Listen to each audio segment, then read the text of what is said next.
سب سے طاقتور آواز تھی، آپ نے اس کے ساتھ یہ کیا. کل کوئی اس خوش فہمی میں نہ رہے یا غلط فہمی میں کہ کل کوئی فواد چودھری کو نقصان پہنچا ہے. کل فواد چودھری قوم کا ہیرو بن گیا ہے، اور جنہوں نے ظلم کیا ان کا چہرہ ساری دنیا نے دیکھ لیا. یہی وجہ ہے کہ رات کو 11:30 بجے اور 11 ساڑھے 11 کے درمیان چینلز کو ہدایات آئیں کہ آج کا دن، اگر یعنی کل کا جو دن ہوگا، جو آج کا دن ہے، اس میں فواد چودھری کے کیس کو ذرا ڈاؤن پلے کرنا ہے. بہرحال میں یہاں پہ اپنے اتحادی چودھری پرویز الہی صاحب نے بھی آج گفتگو کی ہے، میں ان کا بھی بڑے ادب سے جواب دینا چاہتا ہوں. دیکھیں چودھری صاحب ہمارے بزرگ ہیں اور ہمارا ادب ان پر لازم ہے، اور وہ پاکستان تحریک انصاف کے اتحادی ہیں، اور ہم ان کے اتحاد جی اور ہم اس اتحاد کی بڑی قدر کرتے ہیں. لیکن پاکستان تحریک انصاف اگر آج پاکستان کی سب سے مقبول جماعت ہے، سوابی سے لے کے گوادر تک، کراچی سے کوئٹہ، لاہور سے کراچی، پشاور، آپ آزاد جموں کشمیر، گلگت بلتستان، تو اس کی وجہ یہ ہے کہ پاکستان تحریک انصاف اور عمران خان نے روایتی سیاست کو رد کیا. ہم نے سودے بازی کر کے اقتدار کی سیاست کو رد کیا. ہم جانتے تھے جب ہم نے اسمبلیاں چھوڑنی تھیں کہ یہ مشکل راستہ ہے، ہم جانتے تھے. ہمیں یہ بھی پتا ہے کہ ابھی اور مشکلات بھی آگے آئیں گی، ہمیں معلوم ہے، اور ہم اس کے لیے تیار ہیں اللہ کے فضل سے.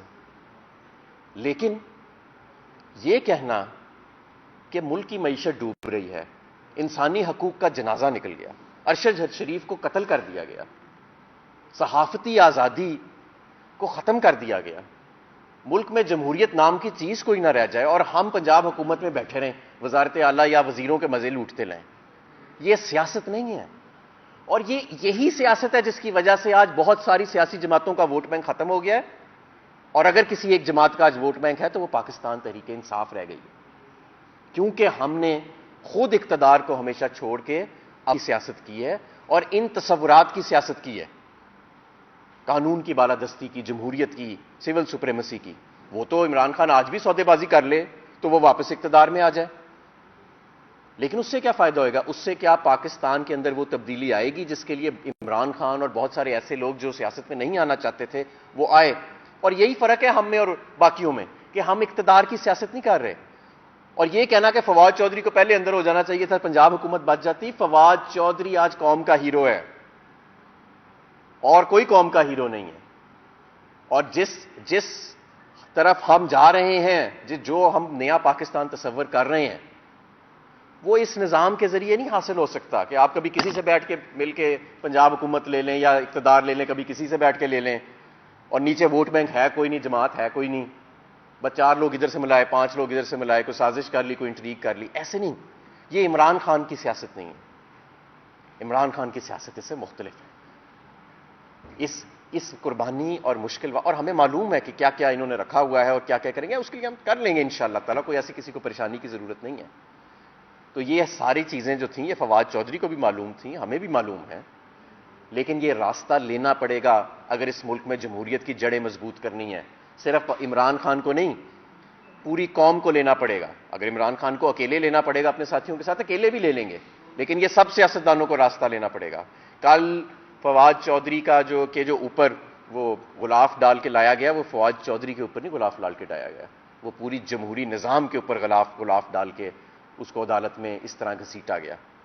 جس طرح کل ہائی کورٹ کے اندر پہلے شور مچا کہ جی 1:30 بجے فواد چودھری پیش ہوئیں گے، 2 بجے ہوئیں گے، 3 بجے ہوئیں گے، اور پنجاب پولیس اور اسلام آباد پولیس نے قطعاً ہائی کورٹ کے جج کی اس سخت احکامات کو رد کرتے ہوئے انہوں نے گاڑی موٹر وے پہ ڈالی اور وہاں سے چل دیے. اور شام کو آ کے ہائی کورٹ کے وہ جج صاحب بھی آنریبل جج ہیں، بہرحال ان کے کوئی ہوئیں گے مصلحت یا ان کی کوئی ریشنالٹی ہوئے گی اس کے پیچھے، لیکن وہ بھی مطمئن نظر آئے. تو اس طرح تو نظام نہیں چل سکتا. ہماری یہ جدوجہد جاری رہے گی، اور زمان پارک کے گرد ہمارے ہزاروں کارکن مستقل پہرا دیتے رہیں گے، اور ہم سچ بولنے سے بھی نہیں ہٹیں گے. ہمارے ساتھیوں کی جرت بھی کم نہیں ہوگی، اور اس ملک کے اندر جمہوریت بھی آئے گی. اس ملک کے اندر انشاءاللہ قانون کا راج بھی ہوگا. اس ملک کے اندر ہر صحافی کی، ہر وکیل کی، ہر سیاستدان کی ڈگنیٹی کو اور زندگی کو پریزرو بھی انشاءاللہ تعالیٰ کیا جائے گا.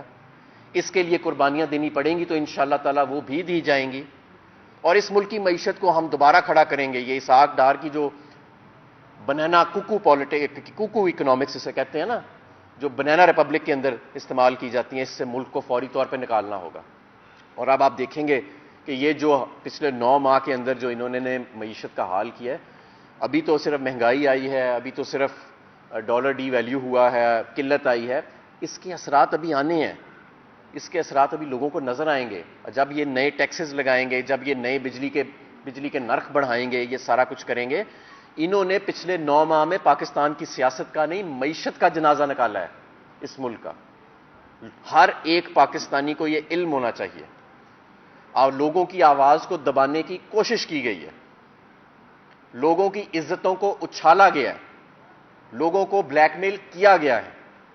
یہ سب کچھ تاریخ کا حصہ بن چکا ہے، اور ابھی اور بھی بہت کچھ ہوئے گا، یہ بھی ہمیں معلوم ہے، لیکن ہم پیچھے ہٹنے والے نہیں ہیں۔ انشاءاللہ تعالی اس ملک کے اندر ایک جمہوریت کا نظام آئے گا، اور انشاءاللہ تعالی فری اینڈ فیئر الیکشنز آئیں گے، جس کے نتیجے میں ایک اسٹرانگ اور اسٹیبل حکومت کو سامنے لانا اس وقت ناگزیر ہو چکا ہے۔ اور میں یہاں فائنینشیل ٹائمز کے آرٹیکل کی بھی بات کروں گا۔ فائنینشیل ٹائمز جو کہ بین الاقوامی جریدہ ہے، آج ذرا آپ اس کی ہیڈ لائن دیکھیں، انہوں نے لکھا کہ پاکستان اکنامک کولیپس کے قریب ہے، اور عمران خان بہت پاپولر ہے، یہ بھی انہوں نے اس کے اندر لکھا ہے۔ شاید یہی وجہ ہے کہ الیکشنز نہیں کرائے جا رہے، کہ عمران خان بہت زیادہ مقبول ہو چکا ہے۔ بہت شکریہ۔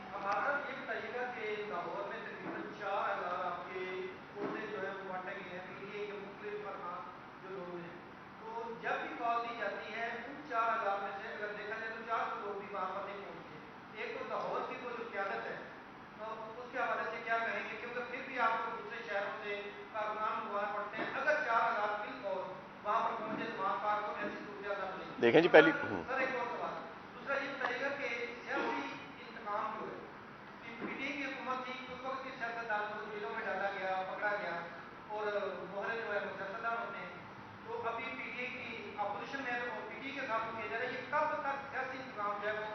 میری بات سنیں، دیکھیں کرپشن کے کیسز کو سیاسی انتقام نہ سمجھیں۔ اگر زرداری نے نواز شریف پہ، اور نواز شریف نے زرداری اور شہباز شریف پہ کرپشن کے کیسز بنائے ہیں، اور اگر حمزہ شہباز کے چپڑاسی کے اکاؤنٹ میں سے 3.5 ارب روپے نکل رہے ہیں، اور کوئی ادارہ یہ پوچھتا ہے کہ یہ 3.5 ارب روپے جس بیچارے کے اکاؤنٹ سے نکلے ہیں وہ پرسرار طریقے سے اس کی موت بھی واقع ہو جاتی ہے، اور باقی بھی سارے گواہان مر جاتے ہیں تو یا قتل کر دیے جاتے ہیں، تو کوئی ایجنسی اگر پوچھتی ہے تو یہ سیاسی انتقام نہیں ہے بھائی میرے۔ اگر زرداری سے پوچھا جاتا ہے کہ یہ جو کرپشن آپ نے کی ہے، یہ رقم ساری کہاں سے آئی ہے، یہ سرے محل کہاں سے آیا ہے، یہ ایون فیلڈ ٹرسٹ کہاں سے بنا تھا، تو یہ سیاسی انتقام نہیں ہے، یہ ایجنسیاں اپنا کام کر رہی ہیں۔ سیاسی انتقام ہوا ہے جو کل فواد چودھری کے ساتھ ہوا ہے، سیاسی انتقام ہوا ہے کہ جو عمران خان کو گولیوں سے چھلی کیا گیا۔ اور دوسری بات، آپ نے لاہور کی تنظیم کی بات کی ہے، صبح کے 3 بجے اگر ہزاروں کارکن جو جمع ہو جاتے ہیں زمان پارک میں اپنے قائد کی حفاظت کرنے، تو وہ کیسے جمع ہو جاتے ہیں؟ اگر پی ایم جی چونک کے باہر 12 گھنٹے سے بھی کم نوٹس کے اوپر ہزاروں لوگ جمع ہو جاتے ہیں، اگر لبرٹی میں کوئی تقریباً 30 سے 35 میگا احتجاج ہوئے ہیں، جس میں کسی کو کوئی گاڑی نہیں دی گئی، کسی کو بریانی نہیں دی گئی، کوئی اللہ رکھا پیپسی نہیں آیا وہاں پہ لوگوں کو محظوظ کرنے کے لیے، تو یہ کیسے ہو گیا ہے؟ اور یہ صرف لاہور میں نہیں ہوا، یہ پاکستان کے ہر کونے میں ہوا ہے۔ آج بھی اگر ہم جی سر،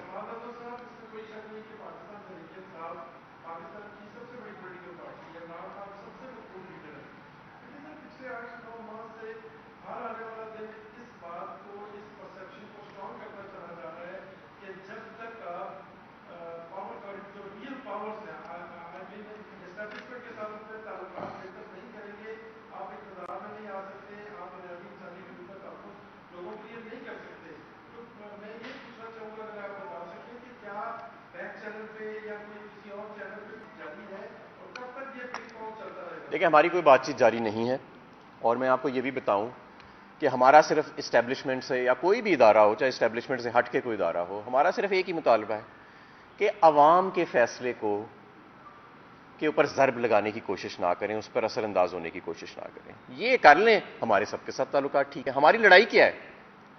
ہماری کیا لڑائی ہے؟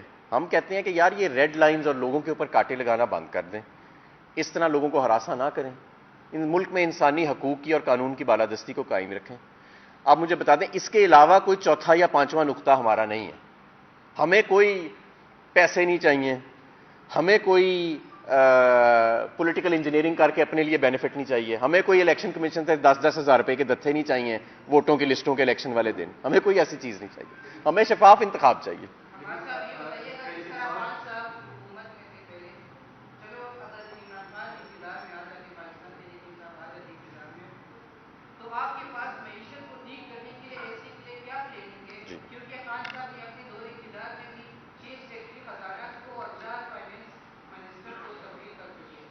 دیکھیں ہم جو تعیناتیاں کرتے ہیں نا, ہم تعیناتیاں کرتے ہیں پرفارمنس بیسس کے اوپر. ہم لوگ لگا کے دیکھتے ہیں, اگر وہ پرفارم نہیں کر رہے تو اسے فوراً چینج کر دینا چاہیے. ہم یہ نہیں کہ ہمارے ساتھ جو لائل ہے یا جو وابستہ ہے, جیسے محسن نقوی ٹائپ کی اپوائنٹمنٹس ہیں, ہم یہ نہیں کرتے. اور آپ کا سوال بہت اچھا اکنامک پلان کے حوالے سے. دیکھیں سب سے پہلے تو ضرورت اس سمر کی ہے کہ آئی ایم ایف کے ساتھ ہم آن بورڈ رہیں. اگر یہ ہم پہلے سے آن بورڈ رہے ہوتے تو یہ اتنا نقصان نہ آتا. کیونکہ جب مفتاح صاحب آئے تو آپ کو یاد ہوگا کہ جون تک آئی ایم ایف کے ساتھ ایک تعطل کا شکار تھا, اور پھر جب اسحاق ڈار صاحب بھی آئے تو تقریباً ابھی تک تعطل کا شکار ہیں, تو جس کی وجہ سے بہت زیادہ نقصان. دوسری چیز یہ کہ اس گورنمنٹ کی کوئی کریڈیبلٹی نہیں ہے انٹرنیشنلی. جو ہمارے ڈونرز ہیں, اور کیونکہ وہ سب سے گفتگو کرتے ہیں, آف دا ریکارڈ بھی کرتے ہیں, ان سب کو پتہ ہے کہ یہ ایک ٹرانزینٹ گورنمنٹ ہے, آرٹیفیشل سٹرکچر ہے, ان کے پاس ریفارمز کی یا فیصلہ سازی کی کوئی قوت نہیں ہے, پولیٹیکل سپیس نہیں ہے. اس لیے وہ ان کے ساتھ بہت زیادہ انگیج بھی نہیں کرتے. جب ایک اسٹرانگ اسٹیبل گورنمنٹ آئے گی جو پالیسی میجرز ان کے ساتھ لاک ان کر سکتی ہے اگلے 3 سال کے لیے, تو وہ ڈونرز بھی اور عالمی ادارے بھی آپ کو پھر فیسیلیٹیٹ بھی کریں گے, اور آپ ایک رستے پہ چل پڑیں گے. اگلی ایک ظاہر گورنمنٹ بیٹھی ہے جس کے پاس اگلے 5 سال کا رن وے ہے, تو وہ ریفارمز کرے گی کہ اگلے الیکشن سائیکل سے پہلے اس کو اس کا ڈویڈنڈ ییلڈ ہو جائے. لیکن موجودہ حکومت کی تو ایسی کوئی نہ انسینٹیو ہے نہ موٹیو ہے, وہ تو ڈے ٹو ڈے بیسس کے اوپر سروائیو کر رہے ہیں. ہمیں آ کے فوری طور کے اوپر ریسکیو, اسٹیبلائزیشن اور ریکوری کرنی پڑے گی, ہمیں اپنی ڈیٹ ری پروفائلنگ کرنی پڑے گی, ہمیں ایک نیا آئی ایم ایف کا پروگرام آتے ساتھ نیگوشیٹ کرنا پڑے گا. لیکن یہ سب کچھ تب ہی ممکن ہے اگر ملک کے اندر ایک اسٹرانگ اسٹیبل گورنمنٹ جون سے پہلے موجود ہو, کیونکہ جون میں آپ کا یہ آئی ایم ایف کا پروگرام جو ہے یہ ایکسپائر ہونے جا رہا ہے, اور آئی ایم ایف اپنے پروگرامز کو ایکسٹینڈ نہیں کرتی, انٹرم گورنمنٹس کے ساتھ بھی بات چیت نہیں کرتی نئے پروگرام کے حوالے سے. ان کے پاس مینڈیٹ نہیں ہوتا انٹرم گورنمنٹ کے پاس.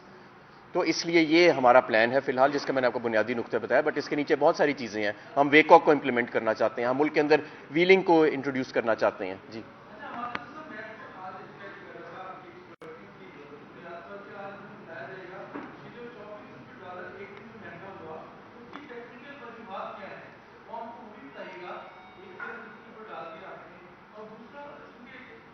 دیکھیں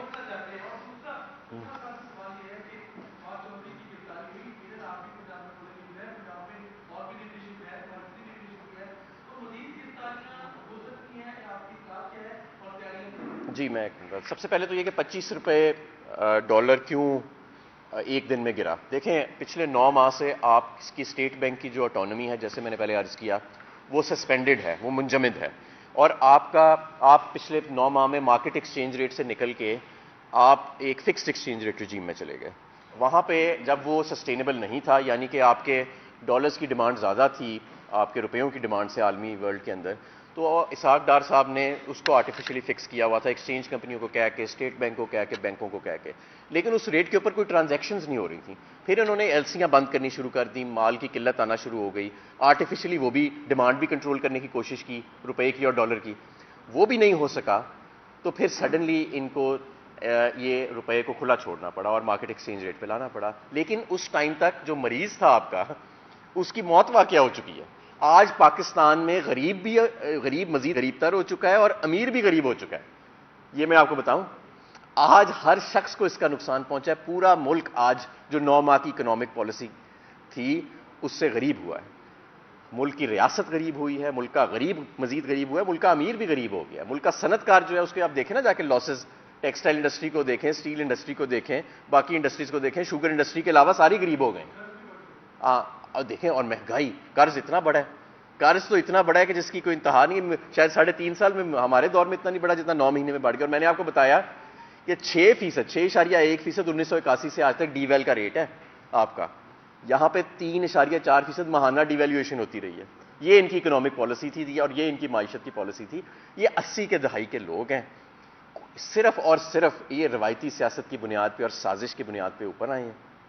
کوئی ان کے پاس آئیڈیاز نہیں. ماڈرن اکانومیز اور آپ کے جو نئے آئیڈیاز ہیں اکانومیز کے, کیونکہ پالیسی میکنگ بھی ٹیکنیکل ہوتی جا رہی ہے, اس سے ان کا دور دور تک کوئی تعلق نہیں. آپ یہ دیکھیں کہ جو توانائی کا وزیر ہے آج وہ ٹی وی پہ آیا ہے, وزیر مملکت ہے پیٹرولیم کا, بجائے کہ وہ بتائے کہ ملک کے اندر شدید بحران ہے, نہ بجلی ہے, نہ گیس ہے, نہ ڈالر ہے, نہ آگے کچھ نظر آ رہا ہے, وہ عمران خان سے شروع ہو کے عمران خان پہ ختم ہو گیا.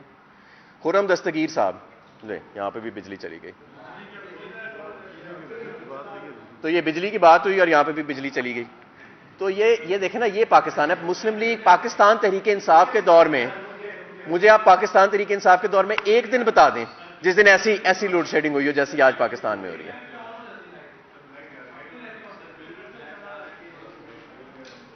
اب جنریٹر بھی کیسے چلائیں, ڈیزل کی بھی سنا ہے کہ مہنگا بھی اتنا ہو گیا ہے. اور تو اب آپ یہ دیکھیں کہ پاکستان تحریک انصاف کے دور میں ایک دن بھی ایسا نہیں تھا کہ جب ایسی لوڈ شیڈنگ ہوتی ہو, ایک دن بھی ایسا نہیں تھا. 3 دن کے لیے ایل این جی کا ایک وہ رول اوور ہم نے کیا, جہاز جو بدلنا ہوتا ہے اس کی سروسنگ ہوتی ہے, تب بھی ایسی لوڈ شیڈنگ نہیں ہوئی جیسی آج روز ہو رہی ہے. ملک میں آج نہ ڈالر ہے, نہ گیس ہے, نہ بجلی ہے, نہ انسانی حقوق ہے, نہ جمہوریت ہے, نہ بولنے کی آزادی ہے.